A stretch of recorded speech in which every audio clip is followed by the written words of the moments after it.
మంచిర్యాల జిల్లా చెన్నూరు పట్టణం కొత్తగూడెం కాలనీలో పోలీసులు కాటన్ సర్చ్ నిర్వహించారు. కాలనీలో ప్రతి ఇంటిని క్షుణ్ణంగా తనిఖీ చేశారు. సరైన ధృవపత్రాలు లేని 60 ద్విచక్ర వాహనాలు, 5 ఆటోలను పోలీసులు సీజ్ చేశారు. ఇక మత్తు పదార్థాలు, మాదక ద్రవ్యాల నిర్మూలన, సైబర్ నేరాలు, ఆన్లైన్ మోసాలు, ట్రాఫిక్ గురించి కాలనీవాసులకు అవగాహన కల్పించారు.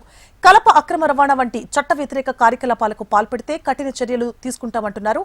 కాలనీలోని యువకులు సంఘ విద్రోహ శక్తులకు సహకరించవద్దని తెలిపారు. ఎవరైనా అనుమానాస్పద వ్యక్తులు లేదా కొత్త వ్యక్తులు కనిపిస్తే స్థానిక పోలీసులకు సమాచారం అందించాలని కోరారు.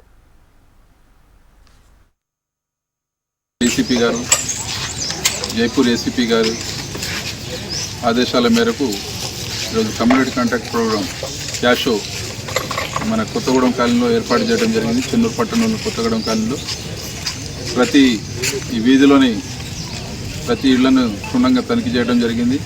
అదేవిధంగా దాదాపు ఒక ద్విచక్ర వాహనాలు 60 ద్విచక్ర వాహనాలు, ఒక 5 ఆటోలు, ఈ సరైన పత్రాలు లేని వాటిని తీసుకుని సీజ్ చేయడం జరిగింది. అదేవిధంగా ఈ ఏరియాలో జరుగుతున్న సమస్యలు, ఈ ఏరియాలో ఉన్న సమస్యలు, డ్రగ్స్, సైబరు, అదేవిధంగా ఈ గుడుంబ, వీటి గురించి వాళ్ళందరికీ ఇక్కడ ఉన్న కాలనీ వాసులందరికీ వాళ్ళకి వివరించడం జరిగింది. అవగాహన ఏర్పాటు చేయడం జరిగింది. ఈరోజు ఏదైతే ఈ రోజుల్లో చెకింగ్ చేసిన 20 బండ్లు సీజ్ అయితే ఉన్నాయో, కొన్ని బైకులకి సరైన డ్రైవింగ్ లైసెన్స్ కానీ, ఇన్సూరెన్స్ కానీ, ఈ పత్రాలు సరిలేవు, నెంబర్ ప్లేట్స్ కూడా సరిలేని వాళ్ళన్నింటినీ ఇక్కడ తీసుకొచ్చి సీజ్ చేయడం జరిగింది.